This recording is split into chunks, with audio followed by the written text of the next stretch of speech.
Dios les bendiga, hermanos. Les habla su hermano y amigo José Plasencia del canal La Fe de la Iglesia. En esta ocasión nos acompaña de nuevo nuestro hermano Leonardo Abdala desde Buenos Aires, Argentina, y vamos a tener la continuación de nuestra introducción a los padres antenicenos, es decir, a los padres que vivieron antes del concilio de Nicea en el 325.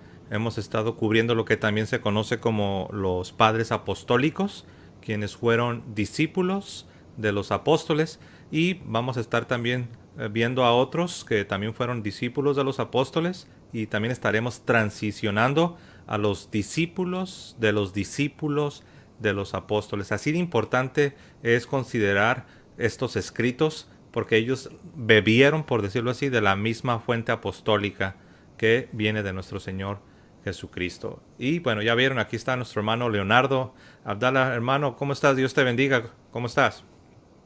Muy bien, gracias a Dios. Buenos días, buenas noches, buenas tardes, según corresponda a toda nuestra audiencia, y esperamos una vez más producir gozo del Espíritu Santo a cada uno de los oyentes al disfrutar de la verdad revelada por los apóstoles, transmitida por sus discípulos, la cual hoy nosotros creemos. Amén, así es. Y es una bendición poder decirlo. Yo creo que tanto tú como yo, que venimos del mundo protestante, por así decirlo, podemos saborear esto. Antes no teníamos esa libertad ni esa seguridad para afirmar tal cosa, que lo que creíamos nosotros estaba sostenido y afirmado por la iglesia primitiva. Simple y sencillamente no teníamos fundamento para hacer esa afirmación.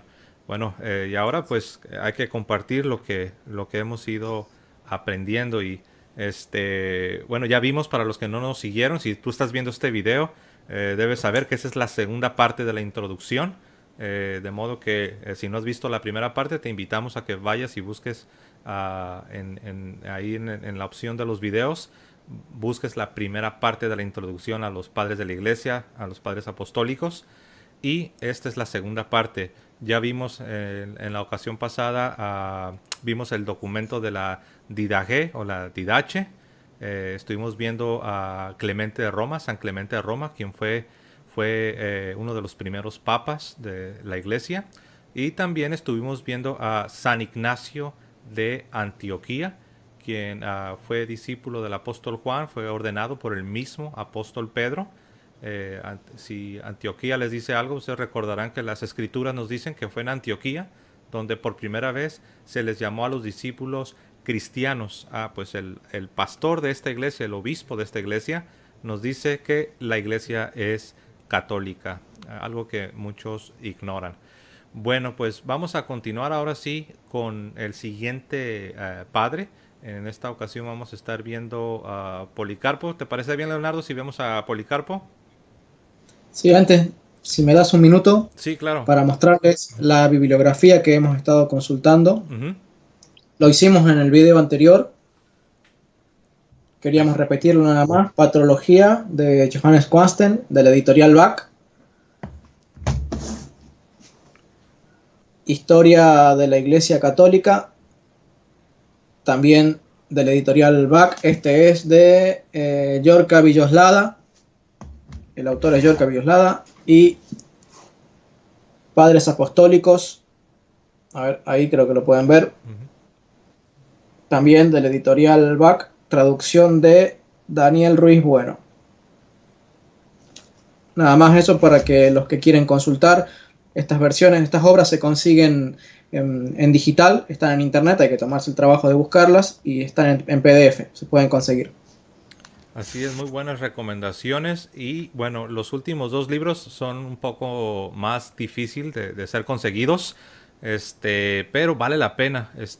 Leonardo, él hizo su tarea de estar en la búsqueda hasta que los encontró. Aún están disponibles en algunos sitios, pero vale la pena. Son obras tradicionales, que no están influenciadas por la crítica moderna, lo que es el modernismo.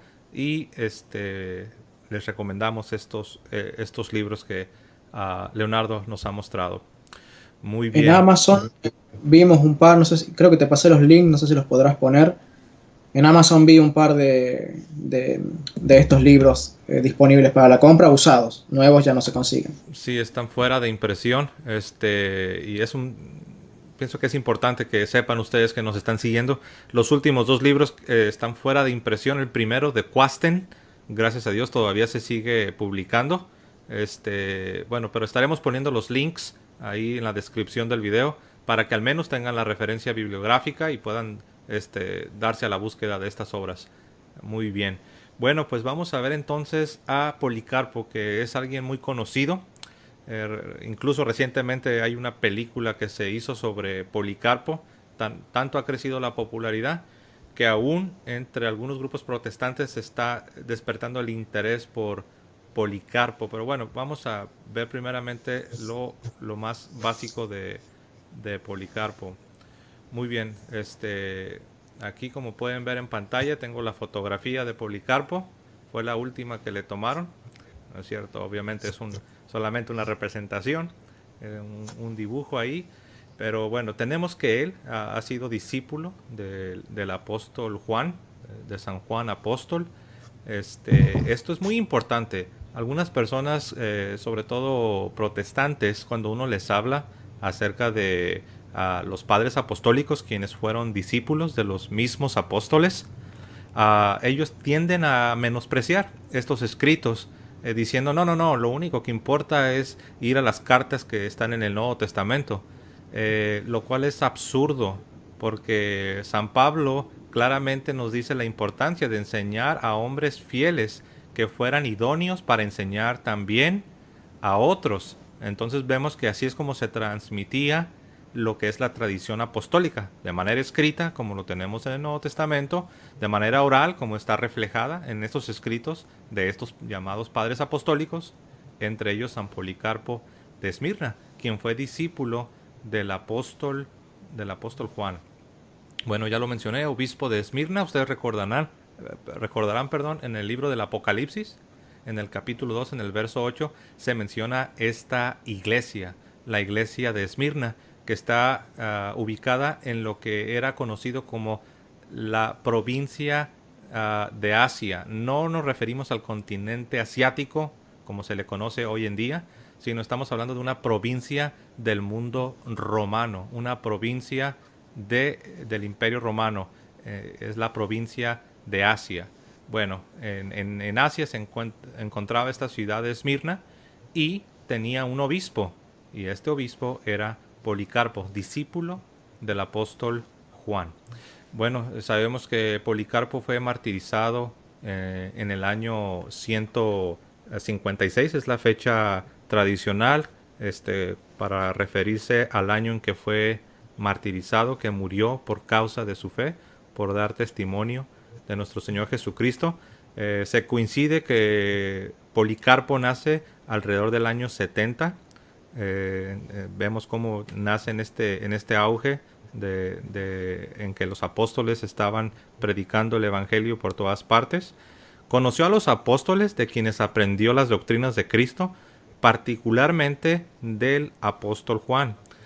Algo interesante, no solo conoció a los apóstoles, hermanos, sino también Policarpo conoce a muchos que no fueron apóstoles, pero que fueron discípulos de Cristo, es decir, muchos de la primera generación de cristianos, muchos de la primera generación de discípulos de Cristo, también Policarpo les conoce y de ellos aprende.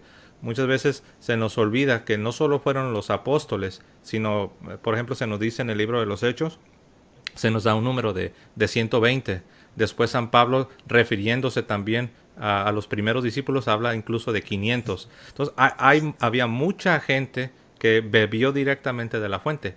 Policarpo fue discipulado por los apóstoles y también conoció a muchos de los primeros discípulos de Cristo. Y creo yo que esto es de notar para ver qué tanto peso tiene Policarpo. Lamentablemente, de todas sus epístolas solo se conserva su epístola a los filipenses, su carta a los filipenses, que obviamente no hay que confundir con la epístola de San Pablo a los filipenses. Pero Policarpo también escribe una epístola, una carta a la iglesia en Filipos. Es la famosa epístola de Policarpo a los filipenses. Ahora, Eusebio, que como ya lo mencionó Leonardo en la introducción, es quien escribe una de las primeras obras de historia de la iglesia, que se conoce como Historia Eclesiástica de Eusebio. Bueno, este mismo Eusebio, que vive a finales del siglo III y también a principios del siglo IV, este mismo Eusebio, junto con San Irineo, que lo vamos a estar viendo un poco más adelante, ellos dos afirman que Policarpo fue hecho obispo a muy temprana edad, siendo muy joven. Diríamos que Policarpo fue como el Timoteo del apóstol Juan, por así decirlo. Sabemos que Timoteo también fue ordenado siendo muy joven. Entonces vemos este paralelo, ¿no?, entre Pablo y Timoteo, y Juan y Policarpo. Son para que vean, para que pongan en un marco histórico qué tan importante es la figura de Policarpo.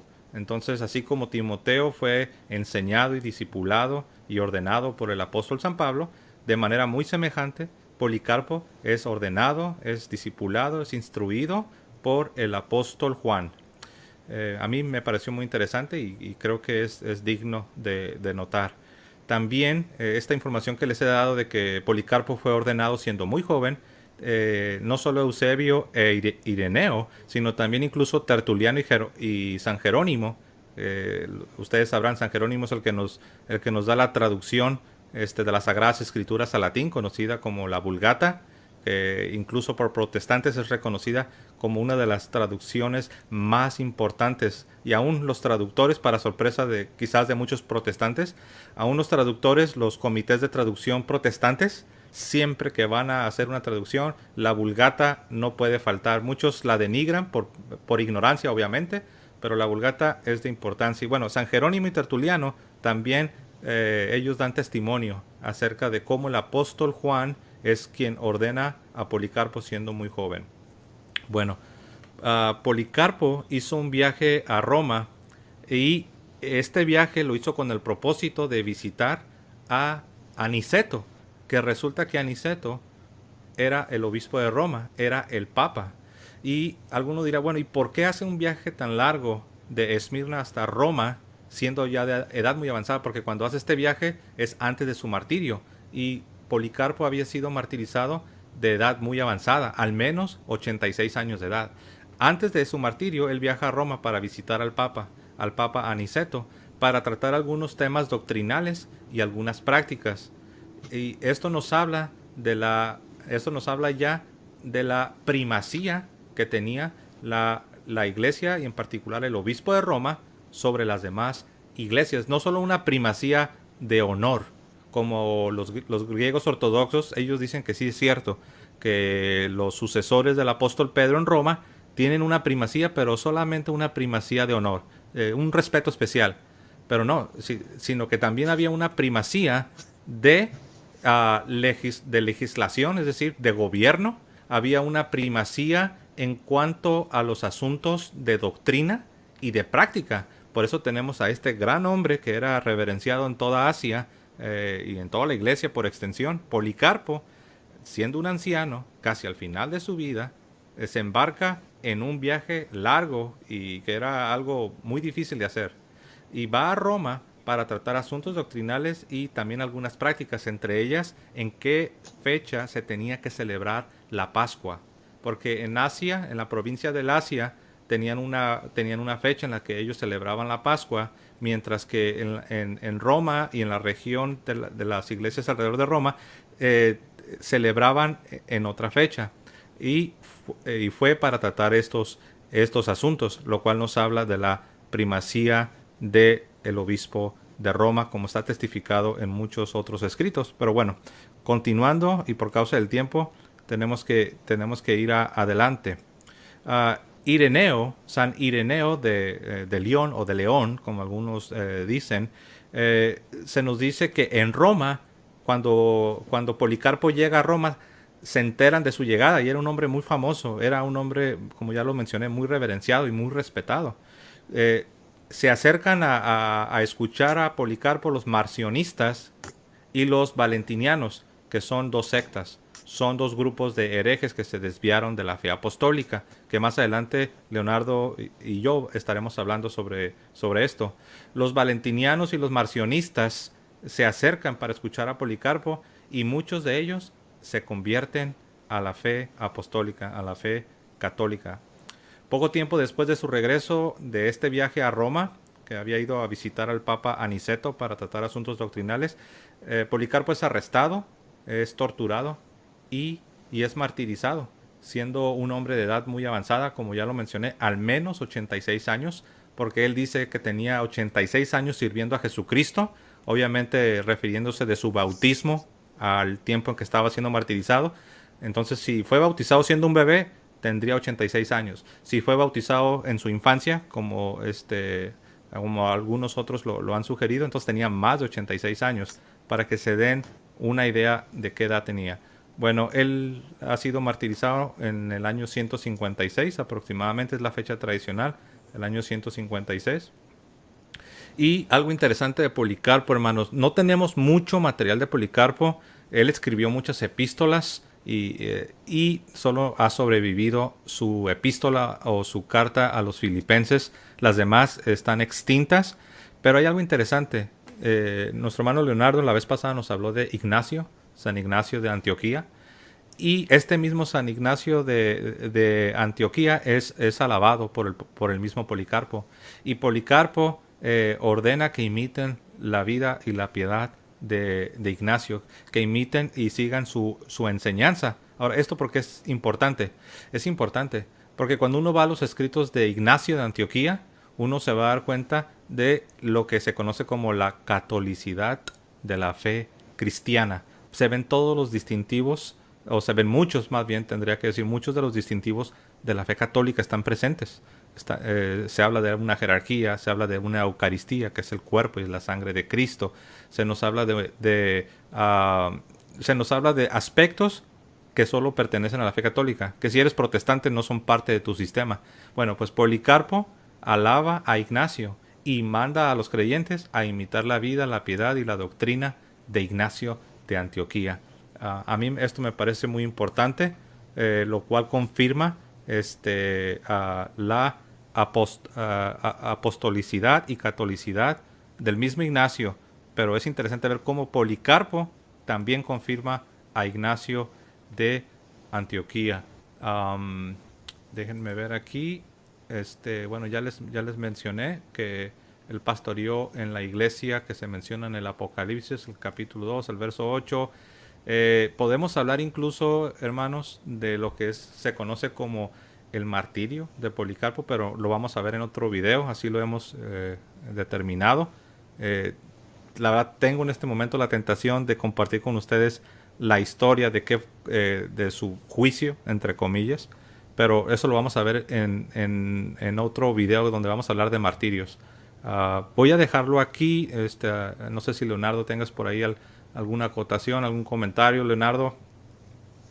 Muy breve, solamente decir que la carta de Policarpo cita al escrito de Tobías, algo que a mí me importa mucho siempre mencionar, porque el tema de la sola escritura y de los deuterocanónicos fue uno de los temas fundamentales para volver a la Iglesia Católica, por lo cual me tomaba el trabajo de buscar en estos escritos, por lo menos el primer siglo, siglo y medio, si citaban o no a los deuterocanónicos. Y este libro, esta carta de Policarpo a los filipenses, cita o alude a la carta de Tobías, al libro de Tobías que tenemos entre los deuterocanónicos. Simplemente eso.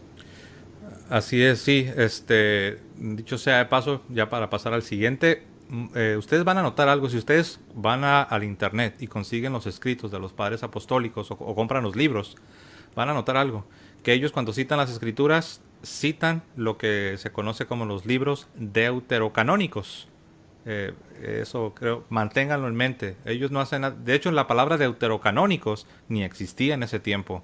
Esta palabra viene de 1566, ese concepto. Esta idea de hablar de libros deuterocanónicos viene del año 1566 por el teólogo Sixto de Siena. Bueno, ese es motivo de otro tema. Adelante, Leonardo. Ok. Bueno, ahora tenemos que compartir sobre una carta, o una profecía, mejor dicho, escrita por Hermas, que se llama El Pastor. Es un relato de estilo apocalíptico, al mejor estilo del profeta Isaías, del profeta Jeremías, porque Hermas era eso, era un profeta, de los cuales nos ha quedado esta profecía que él registró. Pero pensemos que en el siglo I la Biblia dice que Dios puso en las iglesias profetas, ¿sí? Y tenemos incluso el relato de varios de los profetas que estuvieron profetizando la palabra de Dios y revelaciones que Dios daba durante la época de la iglesia primitiva, y de las cuales no tenemos registros, ¿sí? Bueno, algunas sí y otras no. Bueno, en este particular, esta carta llamada El Pastor, de Hermas, sí tenemos registro de lo que quedó. Es una carta que fue escrita a lo largo de muchos años, como sucediera también con Isaías, con Jeremías, con Ezequiel, que son libros de profecías o colecciones de profecías que se fueron recopilando a lo largo de muchos años, probablemente hasta toda la vida de estos profetas. Sin ir más lejos, digamos, pensemos que la primera profecía del profeta Ezequiel es a los 8 años cuando es llamado.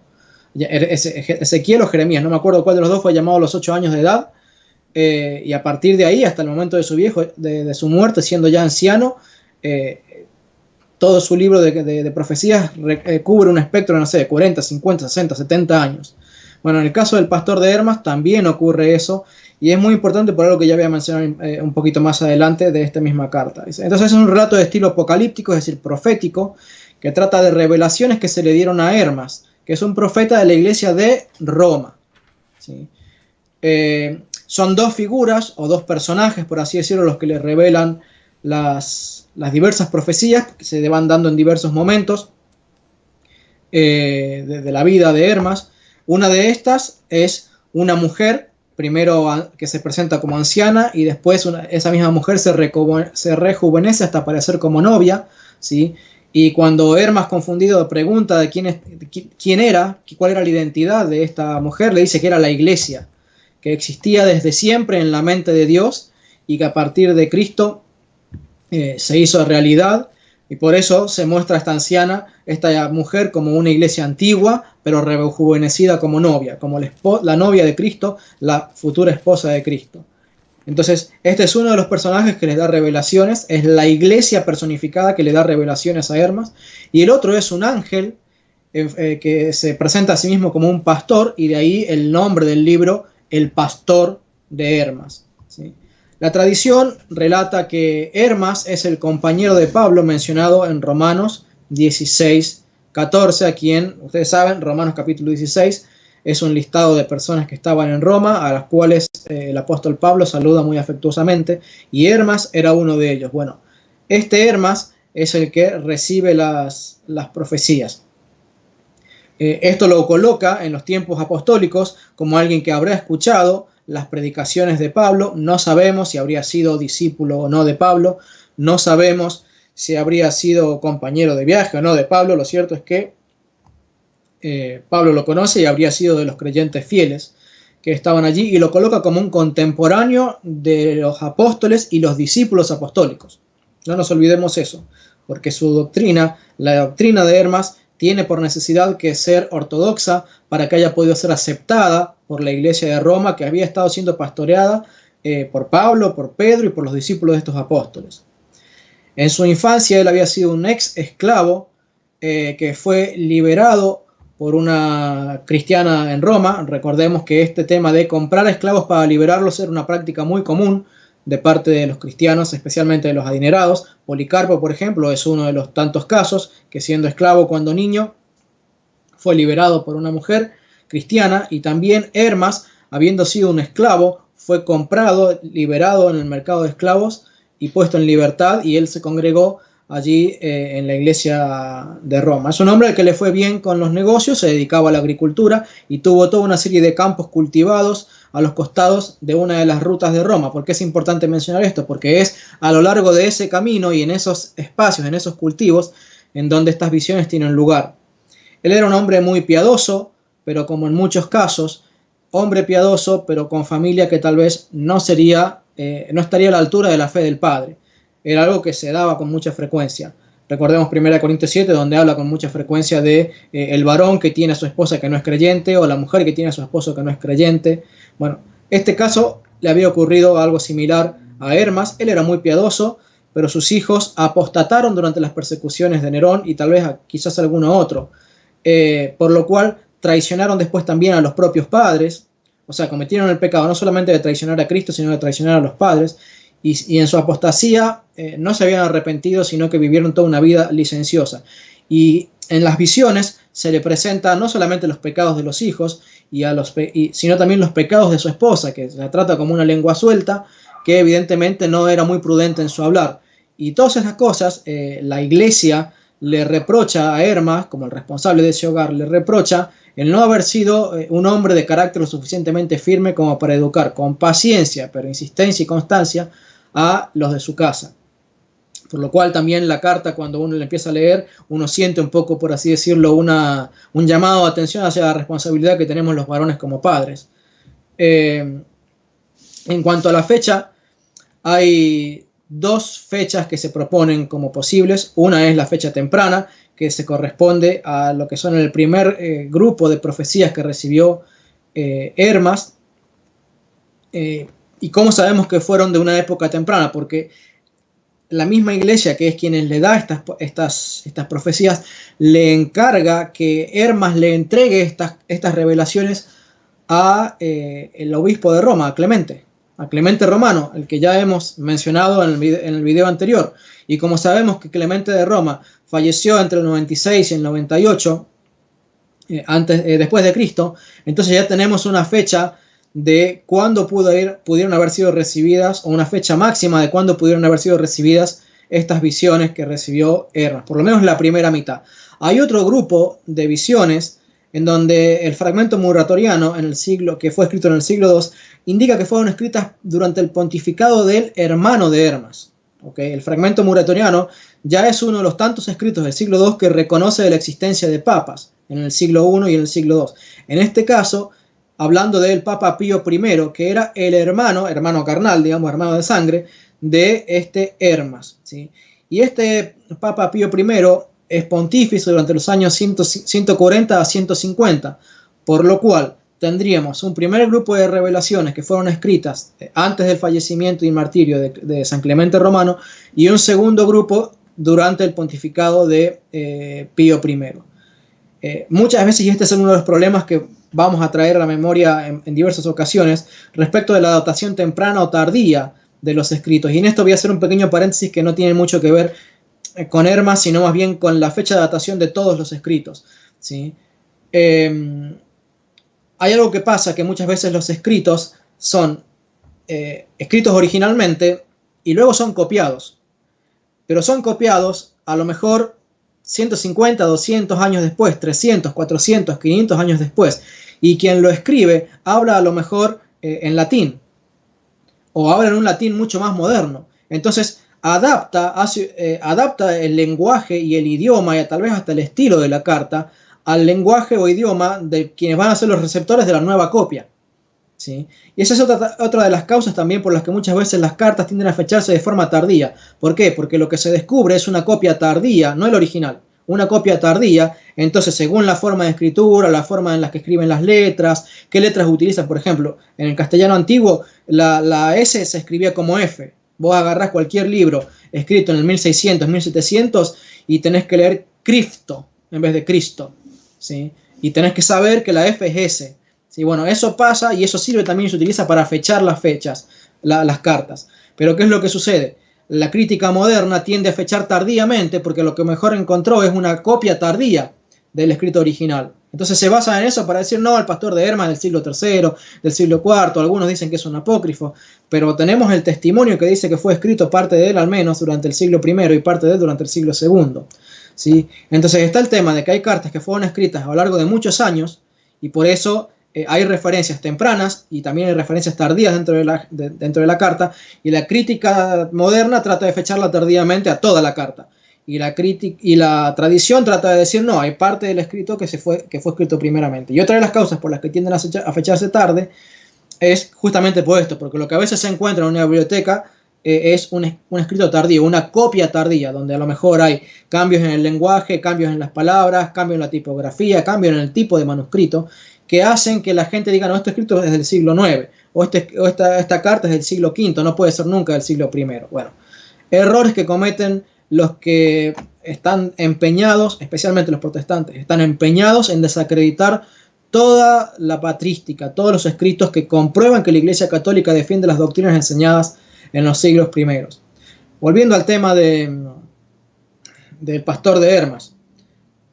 ¿Cuál es el contenido? Bueno, tiene 10 visiones, tiene 3 secciones. La primera sección son 10 visiones, luego son 12 mandamientos, todos de corte moral, por así decirlo, y luego 10 parábolas o comparaciones o semejanzas. Es un escrito que fue considerado como inspirado por muchos obispos y rechazado por otros, sobre todo porque a veces interpretaban mal las últimas comparaciones o semejanzas, entendiéndolas literalmente y no dándose cuenta de que son eso, semejanzas o comparaciones. Entonces pensaban que incitaba, digamos, al adulterio, a la fornicación, a la sensualidad, cuando en realidad no son más que comparaciones que invitan a reflexionar hacia cuáles son los deseos del cristiano, hacia qué es lo que aman y a quiénes aman. Pero bueno, considerado como inspirado por muchos, considerado no como inspirado por otros tantos, estuvo muy cerca de ser considerado canónico, aunque finalmente no lo estuvo. ¿Qué temas teológicos trata? Bueno, son varios. Uno de los más importantes, y es una de las razones por las que yo invito a leerlo, es el arrepentimiento y la penitencia, pura doctrina católica acerca de la no seguridad de la salvación, la necesidad de una conducta digna de Cristo para entrar al cielo.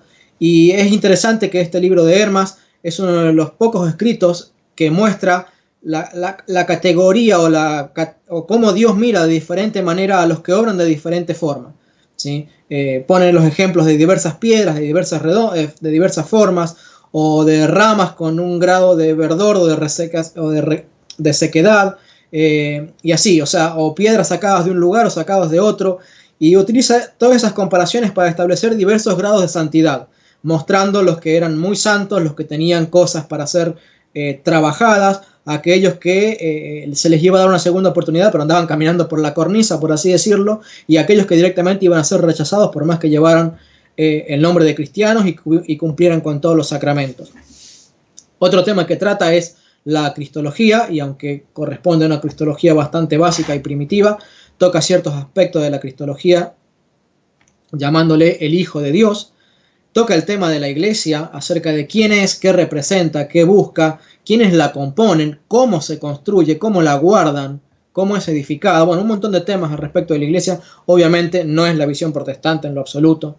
Toca el tema del bautismo, mencionando explícitamente que es necesario para la salvación, mencionando explícitamente que es la regeneración, el momento en el que ocurre la regeneración, y declarando que es llamado el sello que debe ser guardado sin mácula para tener esperanza de entrar al cielo. Y ahí entra a jugar el tema del arrepentimiento y la penitencia para aquellos quienes habían pecado a conciencia, pecando contra lo prometido en el bautismo.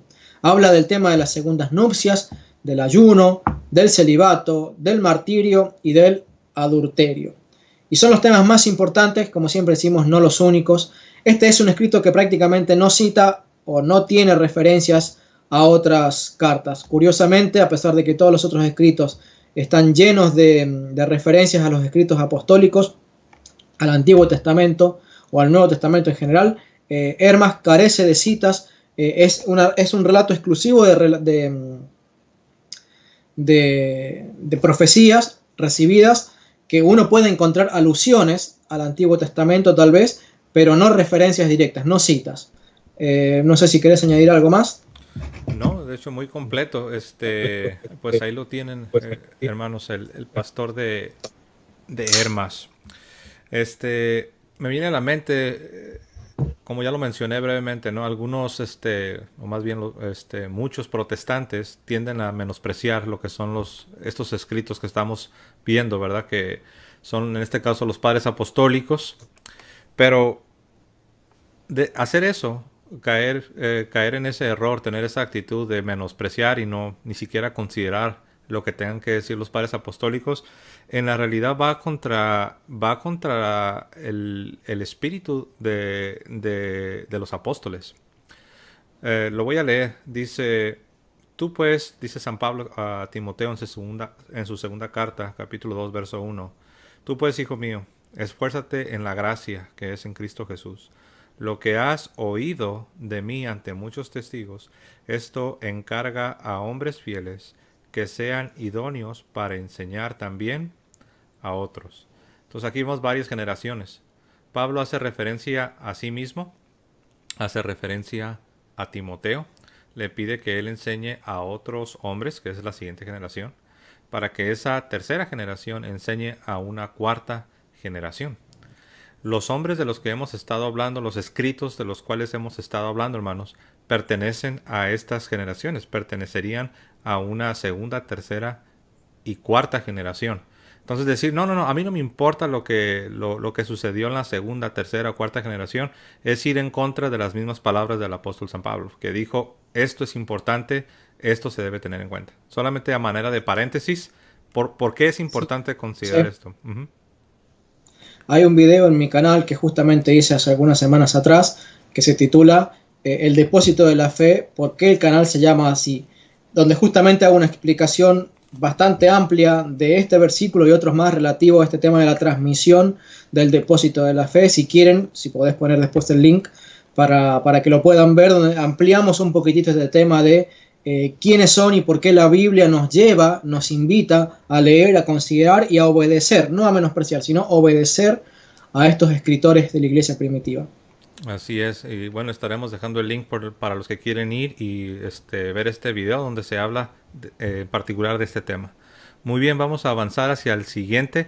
Miren, en orden cronológico, es decir, en orden de fechas, tendríamos que hablar de Bernabé, pero vamos ahorita vamos a ver a un discípulo de Policarpo. Es decir, tenemos a nuestro Señor Jesucristo, tenemos al apóstol Juan, después tenemos a Policarpo, que ya lo vimos, San Policarpo, y después de Policarpo tenemos al que vamos a ver ahora, que en este caso estamos hablando de Ireneo, de San Ireneo, y esto es porque él fue discípulo.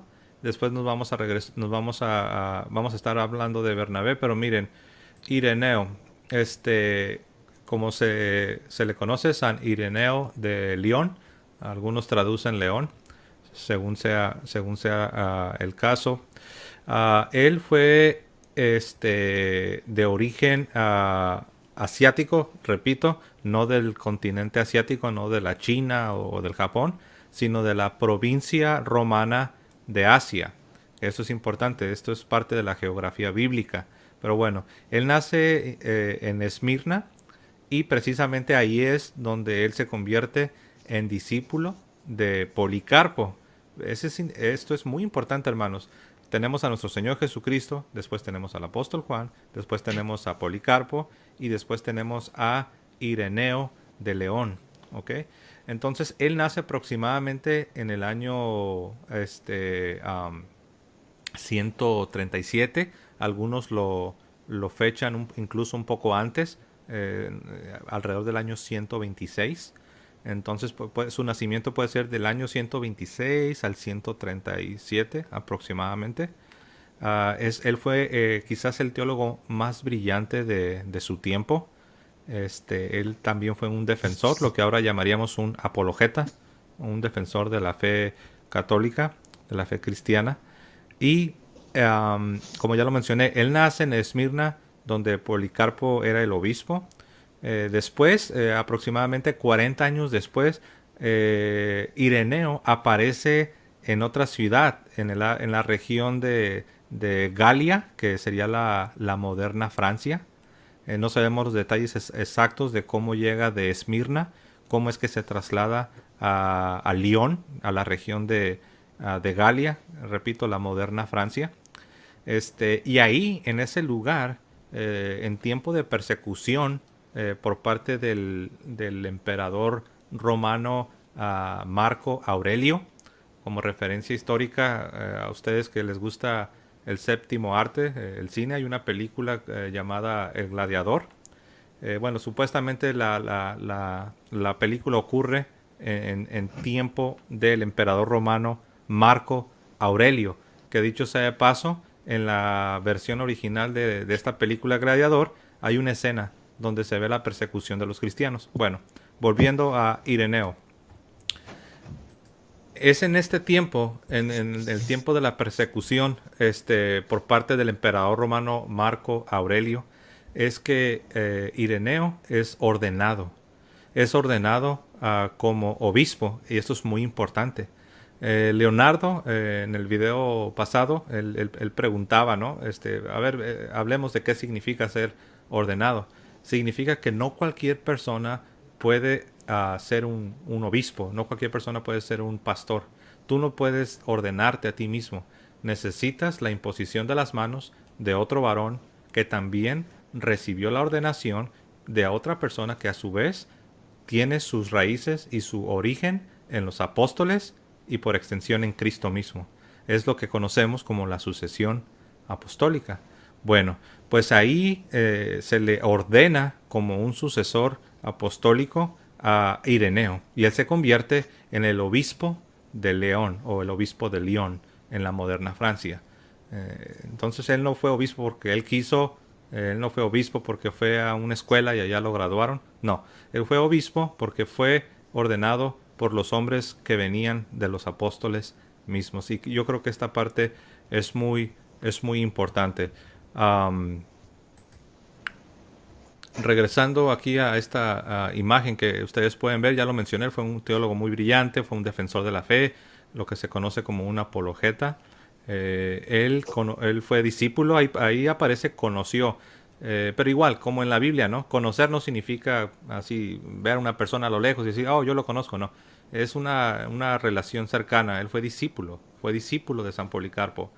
Y él escribió, entre otras obras, una quizás de las más populares que se llama Adversus, eh, Adversus Areces, está en latín, perdón mi mala pronunciación, que significa en el castellano contra herejías o contra los herejes, principalmente contra los gnósticos, contra esta filosofía de los gnósticos y los valentinianos, que estaremos viendo más adelante esas filosofías o estas herejías.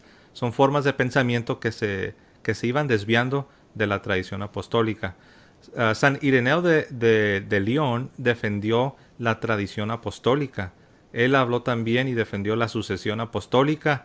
Habla también de la primacía de Roma, del obispo de Roma como sucesor del apóstol Pedro, el líder de la iglesia de Cristo, la iglesia católica.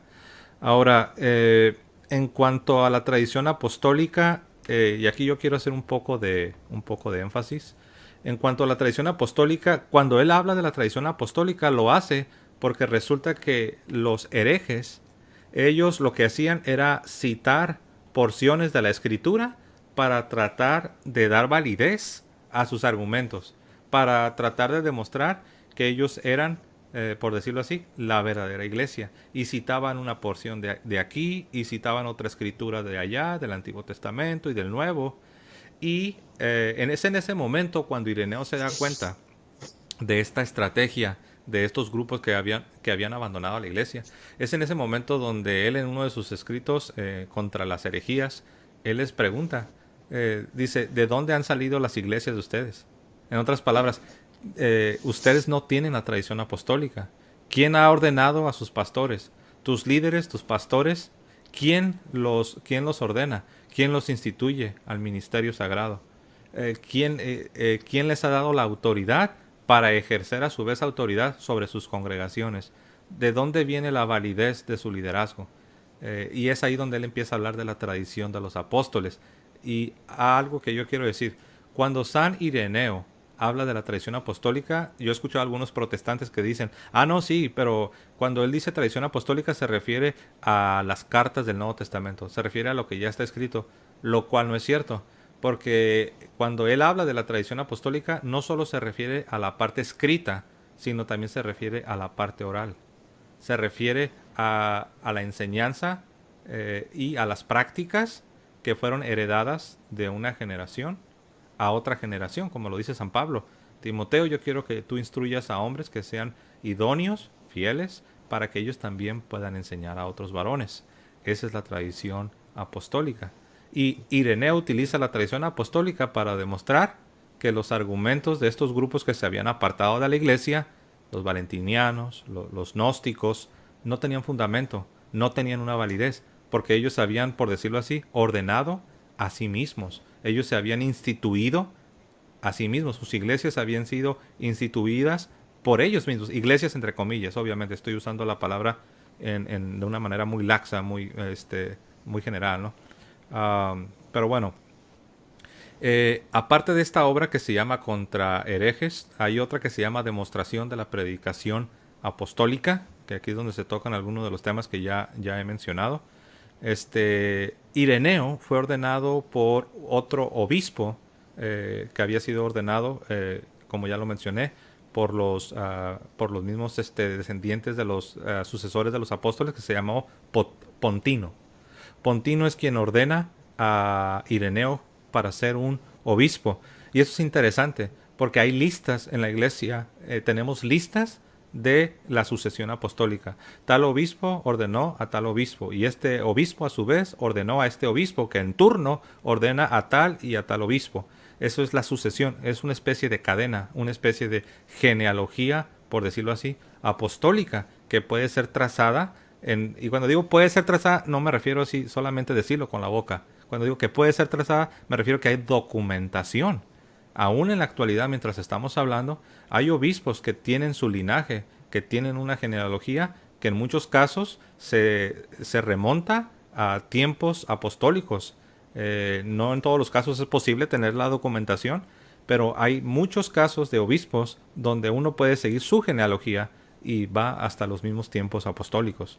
Obviamente, no en todos los casos se tiene la documentación. Como ya lo hemos visto, muchas de estas grandes obras de estos padres apostólicos desaparecieron, están extintas, porque recuerden que durante los primeros 3 siglos la iglesia no gozaba de paz, no gozaba de libertad, sino todo lo contrario, estaba bajo el látigo de la persecución, primero de los judíos y después de los romanos, hasta que después se empieza a tolerar el cristianismo, ¿no? Bueno, en la obra, ya para ir cerrando, en la obra que escribe San Ireneo, que ya lo mencioné, obispo de Policarpo, que a su vez fue obispo del apóstol Juan, en esta obra de Contra herejías o Contra herejes, esta obra se divide en 5 libros. Y el primero de estos libros expone los errores de los gnósticos. Incluso ahí se menciona, no sé si han escuchado hablar de Simón Mago o Simón el Mago, que de acuerdo a tradiciones muy antiguas tuvo una serie de encuentros con el apóstol Pedro. Para que entiendan en lenguaje moderno, hermanos, Simón Mago era una especie de... ¿cuál sería la palabra? Una especie de un gran predicador carismático que tiene influencia sobre mucha gente. Pues algo así. Y Pedro, según las tradiciones que tenemos, Pedro le enfrenta. Bueno, aquí en este primer libro se habla de los gnósticos, comenzando desde Simón Mago hasta Marción, Marción del Ponto. De ahí viene la famosa herejía marcionista, que negaban, no me voy a meter mucho ahí, pero ellos negaban la unidad de la Sagrada Escritura. Decían que una cosa era el Antiguo Testamento y otra cosa muy distinta era el Nuevo Testamento. Un Dios fuerte, intolerante, celoso en el Antiguo Testamento, y un Dios bueno y bondadoso en el Nuevo Testamento. Esto seguramente lo has escuchado en tiempos modernos, pero ya estaba en los primeros tiempos con Marción. Y muchas otras cosas creían los marcionistas. Bueno, San Ireneo les combate y les refuta. Bueno, esto es en cuanto a su primer libro, donde refuta a los marcionistas y a los valentinianos. En su segundo libro nos hace una refutación de la llamada gnosis. Gnosis significa conocimiento o ciencia. Había quienes decían que había un conocimiento especial que solamente ciertas personas iluminadas podían tener acceso, que el cristiano normal y ordinario no tenía esto, solamente los espirituales en verdad. Y a los católicos se les consideraba como inferiores. Ustedes son, decían ellos, son psíquicos, son intelectuales. Ustedes no tienen lo espiritual, ustedes no son tan fervientes y tan fervorosos como nosotros. Tenemos un conocimiento. Bueno, él refuta esta llamada gnosis y lo hace de manera muy sencilla. Eso es increíble. Lo hace utilizando simplemente el sentido común y la razón.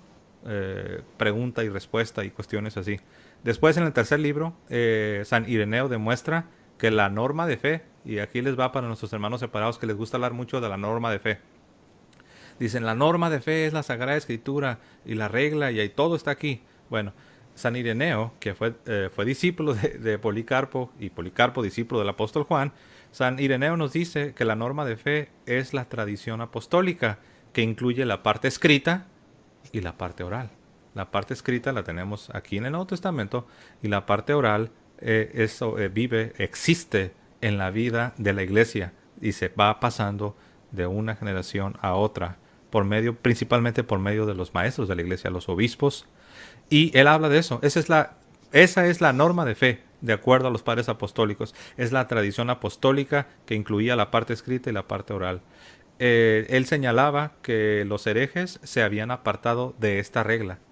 Como les puse el ejemplo, que había quienes decían, no, que acá en el Antiguo Testamento dice esto, y que acá San Pablo dijo esto, y Jesús dijo esto, pero ellos hacían a un lado completamente lo que los apóstoles habían enseñado y no quedó escrito. En otras palabras, San Ireneo dice, los herejes se han apartado de la norma de fe. Ellos ya no están siguiendo la norma de fe, no siguen la tradición apostólica. Y en el cuarto libro, él refuta a los marcionistas, demostrando la unidad. Esto ya lo mencioné cuando les hablé de que combate a los marcionistas.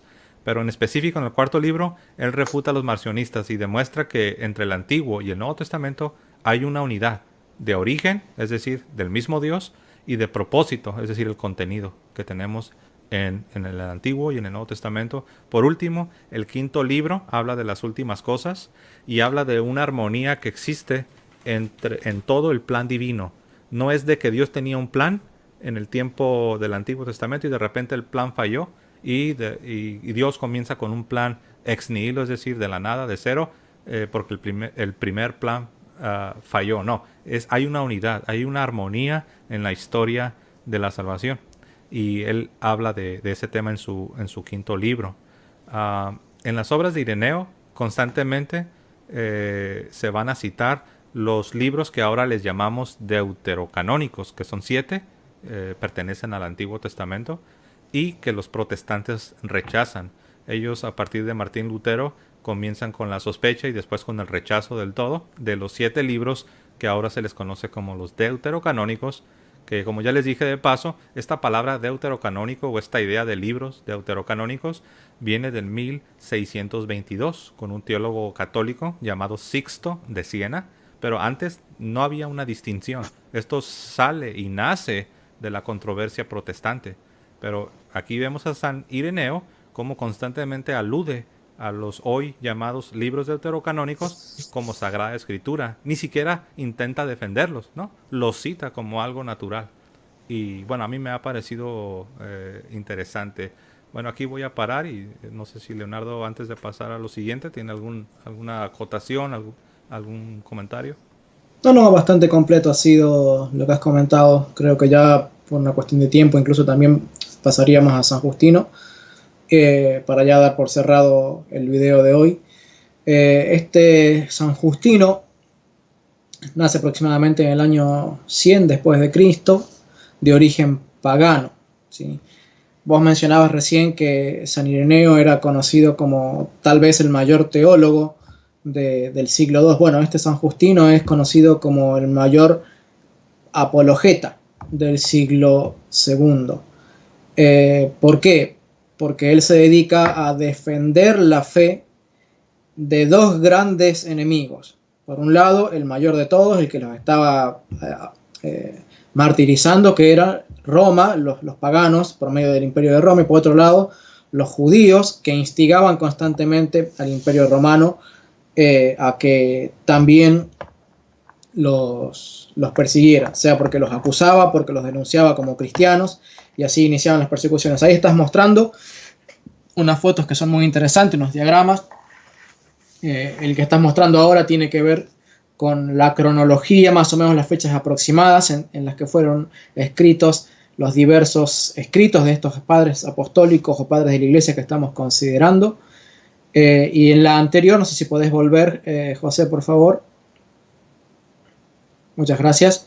En esta podemos ver las relaciones de discípulo-maestro que había entre los diversos padres de la iglesia. Tenemos a Jesucristo y a los tres primeros. En la primera línea tenemos al apóstol San Pablo, San Pedro y San Juan. Y luego de esa línea tenemos a esta serie de discípulos. Y uno dice, bueno, ¿y qué pasó con los otros apóstoles? Bueno, no quedaron registradas sus enseñanzas, salvo algunos pocos, como en el caso de Mateo. Y no solamente eso, sino que no quedaron registradas cuáles fueron las enseñanzas de sus discípulos. Por lo tanto, los escritos apostólicos que tenemos y los escritos de los discípulos de los apóstoles que tenemos son mayormente de aquellos que fueron discipulados por Pablo, Pedro y Juan, que son los que estuvieron cerca de Roma de alguna forma. ¿Sí? Si bien más en la zona de lo que hoy sería Europa y otros más cerca de lo que sería el Oriente, pero tenemos pocos, por ejemplo, de los que fueron los discípulos que había en Alejandría, en Roma, y no es que hubiera obispos de poco peso, porque por ejemplo Juan Marcos, el discípulo de Pablo y de Pedro y sobrino de Pedro, fue obispo, se dice que el primer obispo de Alejandría, ¿sí? No es poco el peso, digamos, teológico que tenía Alejandría. Sin embargo, la mayoría de los padres apostólicos que tenemos pertenecen a ese periodo. Y este Justino Mártir, por favor, ¿lo podrías un segundito más? Así hacemos mención específica de Justino Mártir. ¿Lo tenemos? Ahí está. Este Justino Mártir lo tenemos en la línea al medio, justo en la mitad del diagrama, ¿sí? Como que era alguien que conoció, fíjense que las líneas directas, las líneas sólidas representan que fue discípulo de, y las líneas punteadas representan que fue alguien que tuvo contacto, que se escribió con esa persona, que lo llegó a conocer, pero no fue explícitamente un discípulo, ¿sí? En este caso, Justino Mártir, quien le predica a él, es un desconocido, un anciano que no se sabe quién fue, y él empezó a tener relación con Ireneo, ¿sí? Con San Ireneo. Él nace aproximadamente, entonces ya lo puedes sacar, él nace alrededor del año 100, como dijimos, es de origen pagano, es de los apologistas cristianos más importantes, sino el más importante por la cantidad de escritos que hace y por la influencia que llegó a tener. Es interesante porque realmente muchos de los que estamos aquí, no solamente José y yo, sino muchos de los que están escuchando este video, se van a identificar con San Justino, porque él pasa por los estoicos, por los peripatéticos, por los pitagóricos, los platónicos, hasta que finalmente conoce la Iglesia Católica. O sea, pasó por 4 religiones filosóficas antes de llegar a conocer la verdadera filosofía en la Iglesia Católica, ¿sí? ¿Y qué hizo esto? De que después de escuchar tanta mentira y haber visto cómo eran tantas personas engañadas, él hace lo mismo que estamos haciendo nosotros dos. Después de haber estado tantos años siendo engañados y nosotros siendo parte de ese engaño, ¿sí? Dios nos pone en el corazón, bueno, la manera que tienes entonces de resarcir tus pecados es cumplir con el ministerio de saqueo. Así que si robaste la verdad en los oídos de las personas, ahora tiene que devolver por cuadruplicado la verdad. ¿Sí? Esa es la sensación que yo tengo en mi corazón, ¿sí? Tengo que devolver por cuadruplicado todas las mentiras que dije por ignorancia, pero todas las mentiras que dije cuando fui protestante. Y ahora, para proclamar la verdad, tengo que hacer lo mismo que hizo San Justino, convertirme en un apologeta de la fe.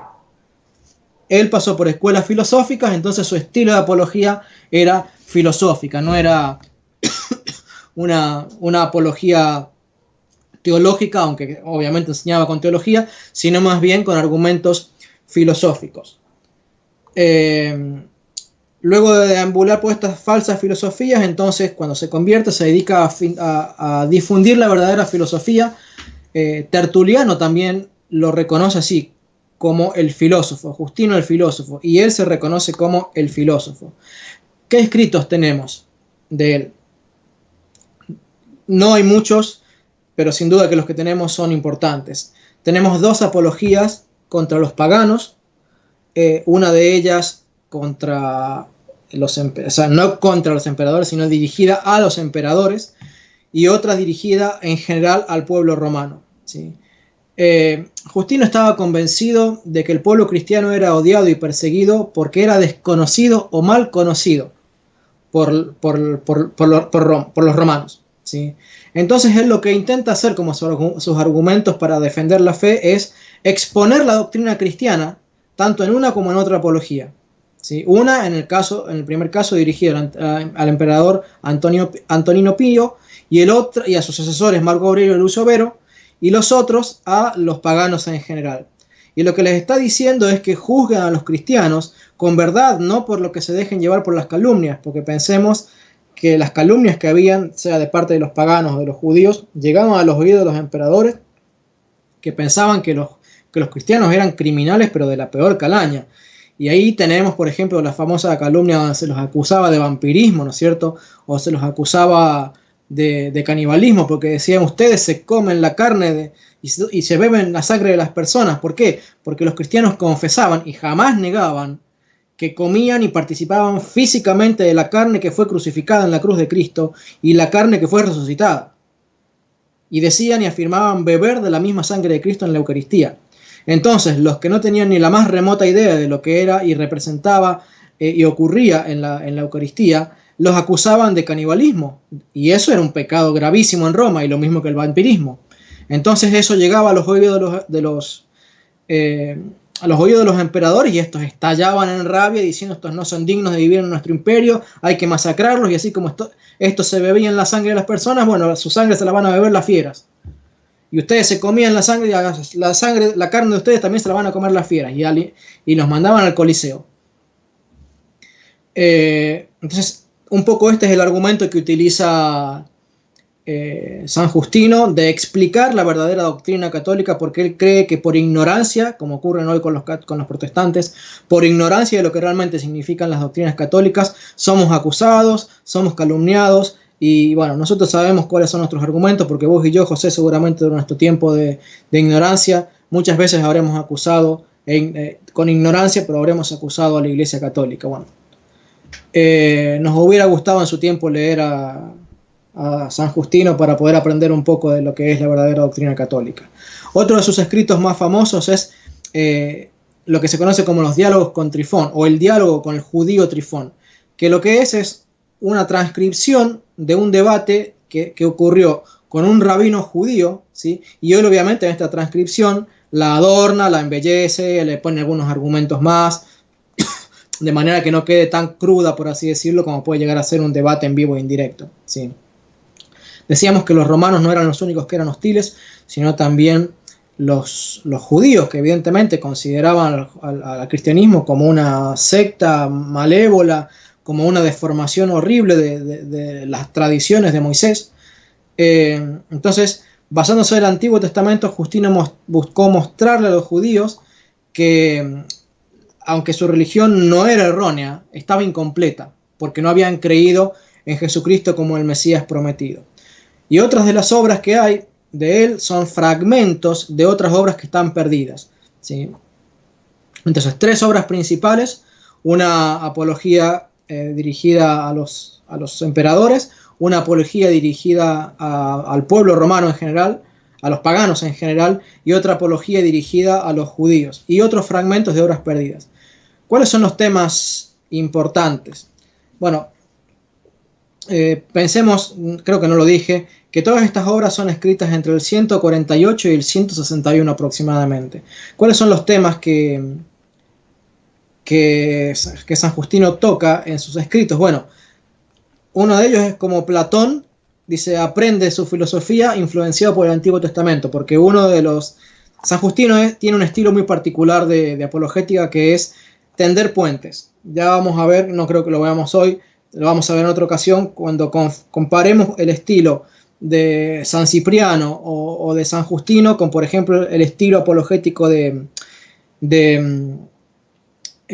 Tertuliano, que Tertuliano es de confrontar, de aplastar con sus argumentos como un abogado, trata de ganar a toda costa, aplastando o no desmereciendo, sino ridiculizando, por así decirlo, los argumentos del oponente. Bueno, San Justino no, tiene otro estilo muy diferente. Y por ejemplo, en su intención de tender puentes para tratar de encontrar puntos en común, tanto con los judíos como con los paganos, él les empieza a mostrar cómo Platón, uno de los grandes filósofos paganos, toma y aprende su filosofía influenciada por el Antiguo Testamento. ¿Sí? Diciéndole, miren, ustedes a los grandes filósofos, a los que los han destacado y a los que los han venerado como sabios, ellos han aprendido de la filosofía de las mismas escrituras, que emanan de las mismas escrituras que nosotros les predicamos. La diferencia es que nosotros creemos en las profecías de esas escrituras y creemos en el Mesías profetizado. Bueno, otro de sus argumentos son las acusaciones injustas por las cuales martirizaban a los cristianos. Otro de los elementos que abundan en los escritos de Justino son la defensa y la justificación del cristiano contra los judíos y las acusaciones de los judíos. Y esto ya muy importante tal vez para la apologética que nosotros queremos hacer. Toca muy en profundidad el tema del bautismo y de la Eucaristía.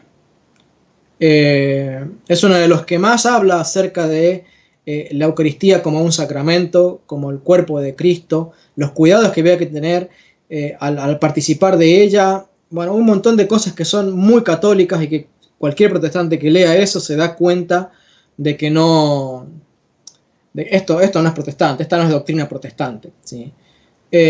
Habla del suicidio, habla de la escatología, particularmente San Justino, él es de los milenaristas, él no es de los amilenaristas, sino de los milenaristas. Él habla mucho de la ley vieja y la ley nueva en Cristo, justamente porque está tratando de comparar o diferenciar las dos y mostrar que una tiene su origen en el otro, pero la perfecciona. La generación de Jesucristo en la eternidad, como un argumento apologético, es muy de empezar a perfilar la doctrina de la Trinidad. Es el primer autor del que tenemos un registro escrito de presentar a María como la segunda Eva, un argumento que para nada es protestante. Esto es pura doctrina católica, María como la segunda Eva. Habla del pecado original y de la deificación del cristiano, ¿sí? Deificación no en el sentido de llegar a convertirse en Dios como el Dios todopoderoso, sino en la transformación tanto corporal como espiritual del cristiano, que lo va a llevar en su estado glorificado a algo que no es conocido por la humanidad hoy, como también dice la Biblia, ¿no? De que lo que hemos de ser aún no se ha manifestado.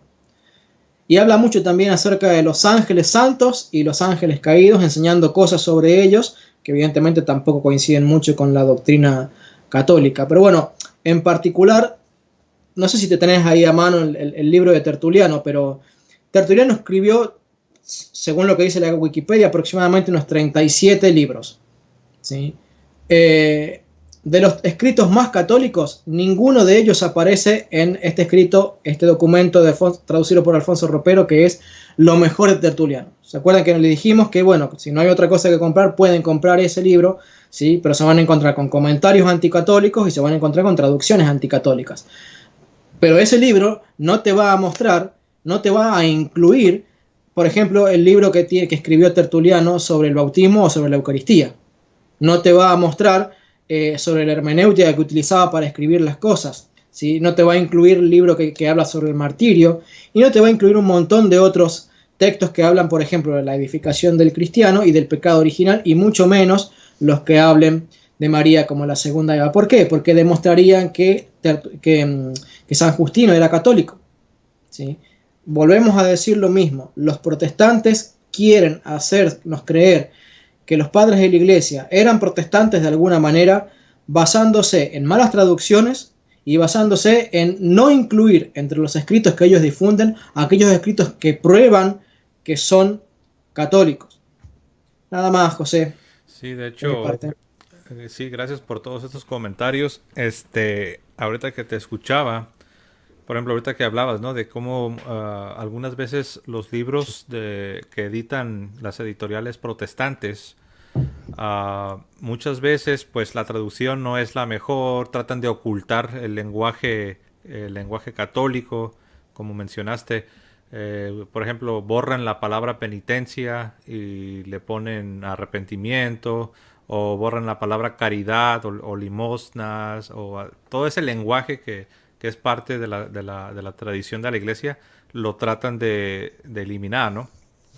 Pero algo interesante, este señor Alfonso Ropero, que editó unos libros de los escritos de los padres apostólicos, aún él, interesantemente, aún él reconoce que el cristianismo de todos estos padres apostólicos era un cristianismo con jerarquía, era un cristianismo organizado, era un cristianismo que reconocía diáconos, sacerdotes, obispos y que reconocía la primacía del obispo de Roma, el Papa. Bueno, a manera de... Es interesante, ¿no? Por un lado, vemos cómo no son consistentes en algunas cosas, aunque también, supongo porque no les queda alternativa, no pueden negar lo que es el escrito mismo, ¿no? De los padres. Reconocen otras cosas, pero bueno, a manera de paréntesis. Pero es cierto, siempre lo mejor va a ser que te hagas de material católico, que trates de conseguir el material católico, porque si no eres muy maduro o no estás muy cimentado, puedes incluso llegar a la confusión, ¿no? Entonces, no, básicamente has cubierto la introducción a este padre, apologeta, el más grande de los apologetas del segundo siglo, San Justino Mártir, que sí quiero también mencionar en esta carta que mencionaste que le escribe al emperador romano. ¿Quién fue Antonino? Antonino Pío, y a los sucesores Marco Aurelio y Lucio Vero. Así es, creo que no recuerdo, porque escribe varias, pero en una de estas cartas, San Justino Mártir, él hace una descripción de una reunión cristiana, de lo que era la liturgia cristiana.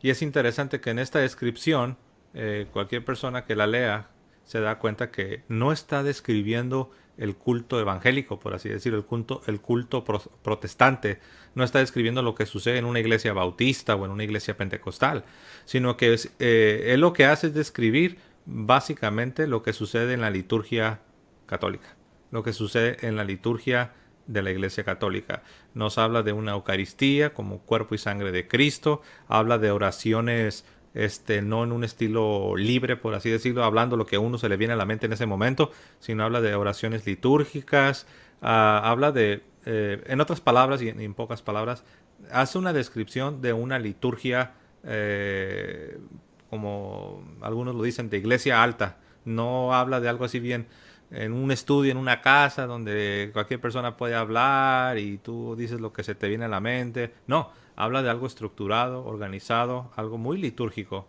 Pero bueno, eso me pareció también importante. Y lo que tú ya dijiste, pienso que eso es lo más destacable, lo más, más importante, lo que dijiste, que se les acusaba a los cristianos de caníbales. Porque creían que cuando ellos estaban participando de lo que el Señor instituye en la última cena, que le llamamos la Eucaristía, en verdad era el cuerpo, en verdad era la sangre del Señor. Es un milagro, va más allá rebasa nuestra comprensión. Pero es interesante cómo se les acusaba de caníbales. Y si uno se pregunta, ahorita en la actualidad, mientras estamos hablando, ¿a quién más acusan de canibalismo? ¿A los bautistas? No los acusan de caníbales. ¿A los pentecostales? No. ¿A los presbiterianos? No. La respuesta es muy sencilla. A los católicos. Yo he visto debates ahorita, los puedes encontrar en YouTube, donde están debatiendo el protestante y el católico, y casi siempre sale la acusación. No, eso que ustedes dicen suena como de caníbales. Suena esa forma de describir el pan y el vino como el cuerpo y la sangre, suena como canibalismo. Y es interesante que ya en el tiempo de Justino se les hacía la misma acusación a los cristianos, a los católicos, de ser caníbales, supuestamente, ¿no? Entre comillas.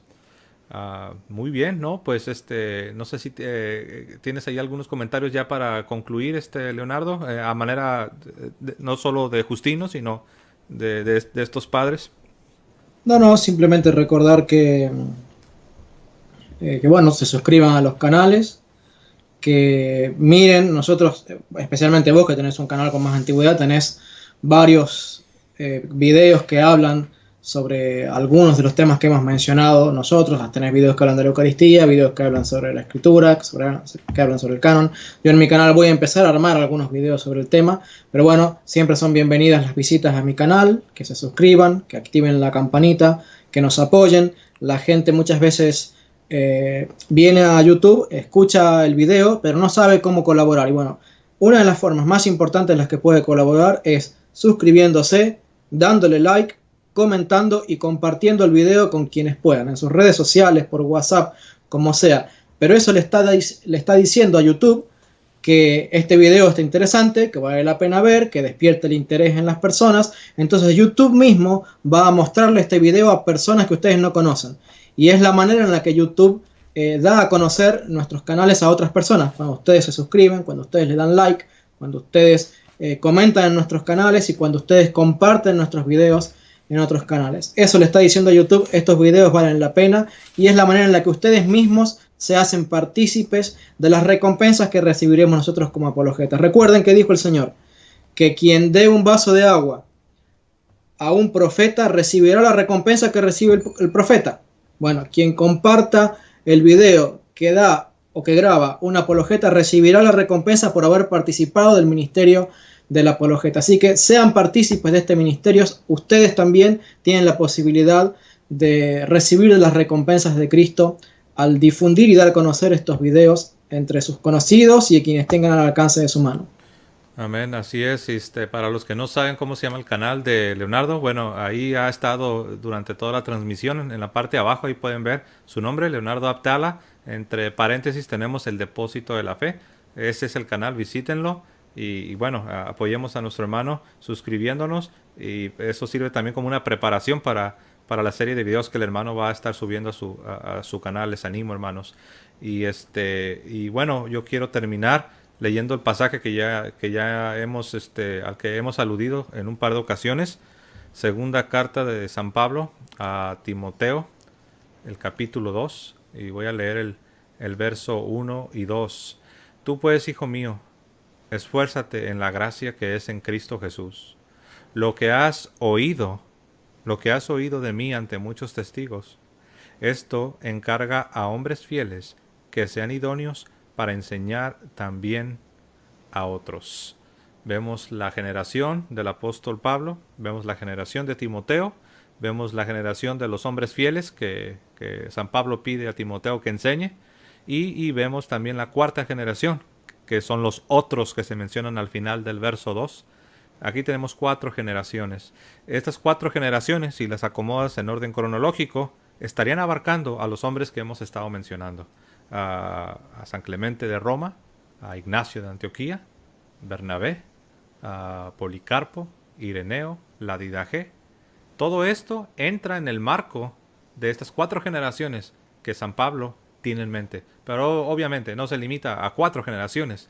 Esto se limita a la posteridad. San Pablo reconoce la importancia de la tradición apostólica que tiene su origen en Cristo mismo. Esa es la importancia, y por eso estamos haciendo estos videos, hermanos. Bueno, pues sin más por el momento, les agradecemos por su tiempo. Como ya lo mencionó Leonardo, compartan el video, dejen sus comentarios, sus preguntas, denle like, porque eso también nos ayuda para que este video llegue a más personas. Bueno, que Dios les bendiga. Hermano Leonardo, te agradezco infinitamente. Un abrazo hasta Buenos Aires, Argentina. Dios les bendiga a todos. Amén, Dios te bendiga, y a todos ustedes, Dios me los bendiga. Hasta luego, hermanos. Viva Cristo Rey.